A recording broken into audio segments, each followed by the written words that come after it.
actually didn't. It should have changed things, but it didn't. Before 9/11, we were tangled in conflicting commitments. We gave weapons to Greece and Turkey, who then fought with those weapons. And today, we give aid to Israel and her enemies. Then, we funded and supported both sides of conflicts. And today, we still support both sides of conflicts. We shipped wheat and weapons to the Soviet Union. Don't ask me why. And then they gave it to North Vietnam. And we shipped the same to South Vietnam. We opened trade with communist China, but imposed embargoes on communist Cuba. We were fighting communism, but we gave communist Poland $677 million between World War II and 1978, and $500 million in 1979. And today, of course, in the same example, we give more aid to Israel's enemies than to Israel, but supposedly Israel is our one true ally. Before 9/11, during the 90s, we were bombing Iraq. Well, we decided to actually invade Iraq this time now. And before, we had propaganda of spreading democracy. Again, when they couldn't find the weapons of mass destruction, we were spreading democracy. And before, we were nation building. Bush spoke out against nation building, and then he turned around and started nation building. Before, we imposed sanctions on Iraq, and now we want to impose sanctions on Iran. So, you see, nothing is different, and that's why I'm advocating for non-interventionism, because I want something different. I want to protect us. These interventionist foreign policies are what gave us 9/11. You know, we were doing the same before, we're doing the same after. How can we not see that maybe this could provoke another one? Michael Shorter, who is chief of CIA's Osama bin Laden unit at the Counterterrorism Center in the late 1990s, you think he would know a little something on bin Laden? He's a pro-life conservative, he's never voted Democrat, and he says that those attacks have everything to do with what we do over there. And at the National Press Club in May 2007, he said, about the only thing that can hold together the very loose coalition that Osama bin Laden has assembled is a common Muslim hatred for the impact of U.S. foreign policy. They hate the U.S. foreign policy. Or how about Philip Giraldi, who's a conservative and former counterterrorism expert with the CIA. He said, anybody who knows anything about what's been going on for the last 10 years would realize that cause and effect are operating here. That Al-Qaeda has an agenda which very specifically says what its grievances are. And its grievances are basically that we're over there. So the CIA is telling us that our policy isn't safe. So why not choose non-interventionism? I can give you 4 good reasons as to why to choose non-interventionism. Number 1, it's fiscally conservative, it promotes trade, and it promotes small government. Number 2, we avoid conflicting interests. Number 3, it prevents the hurt more than helps situation with foreign aid and sanctions and embargoes.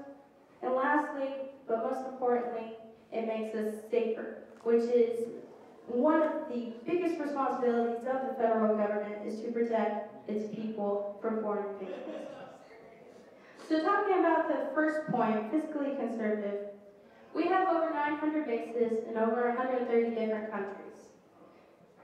Do we really need to be in over 130 different countries? Do we really need all those bases? As a fiscal conservative, I would cut all that out. We don't need that. You know, if we were running a business, would we really put that much in there? It's unnecessary. And if you put everything together, it costs about $1 trillion a year to maintain this military budget. And it costs about $80 billion a year to operate spy agencies, which are actually probably spying on you.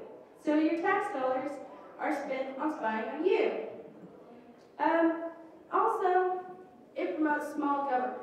So if you're small government domestically, I don't see why you shouldn't be when it comes to foreign policy. With non-interventionism, it promotes freedom and does not sacrifice freedom for security. I just want to take a quick poll here. You can raise your hands. There's about 17,000 murders a year. How many of you would be in favor of a police state here to prevent those murders? Raise your hand.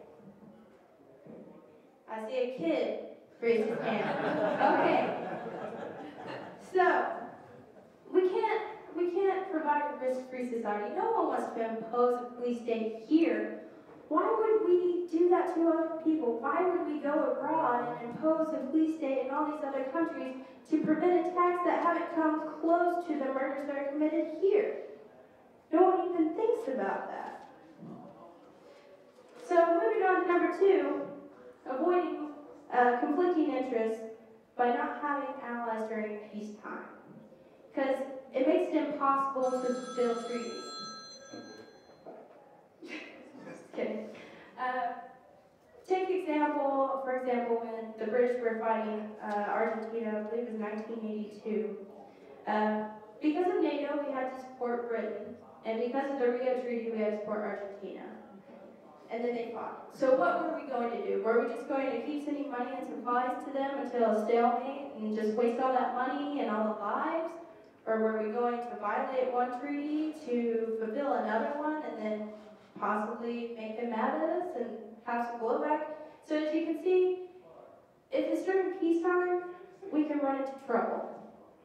But the biggest issue is that the prime responsibility of the government, the federal government, to defend its people becomes secondary to these foreign involvements.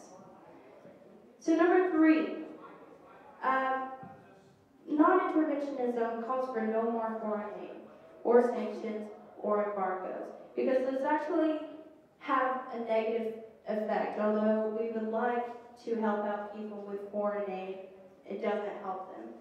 What it actually is it's more like foreign welfare. It has the same effect as domestic welfare, the same implementation as foreign welfare. You're taking from the middle class through taxes and giving to others. Except in this situation, you're giving to the rich. You're giving to the government, not to the people. And it creates this sense of dependency, just like it does here. You know, why would people go get a job when they can cash their unemployment check every month? So here, with foreign welfare, what's the incentive for self-reliance? And if you're being protected, presumably, by the United States government, why would you build up a defense? Why would you try to protect yourself? Why would you promote the free market if you can rely on the United States government?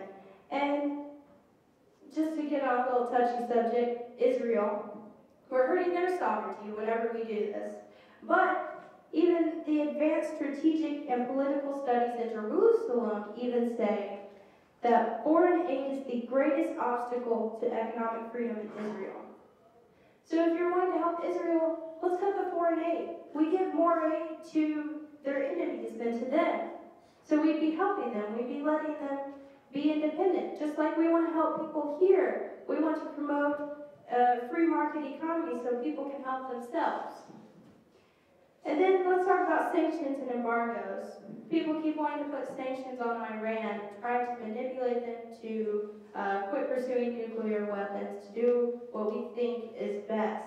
But we put sanctions on Iraq in the 1990s, and 500,000 children died because of that policy.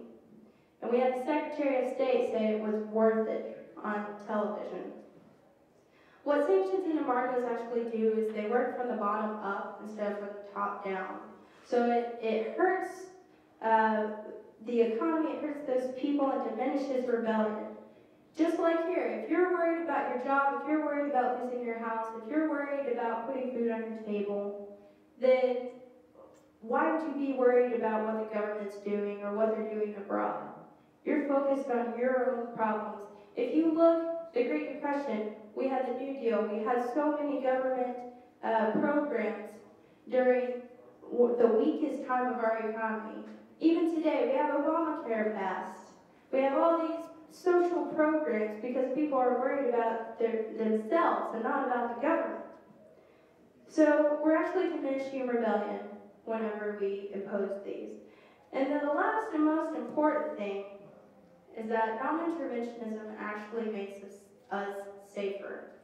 We have the CIA experts saying that themselves, saying that, the policies that we're implementing today, which we implemented before, actually motivated them to attack us, motivated them.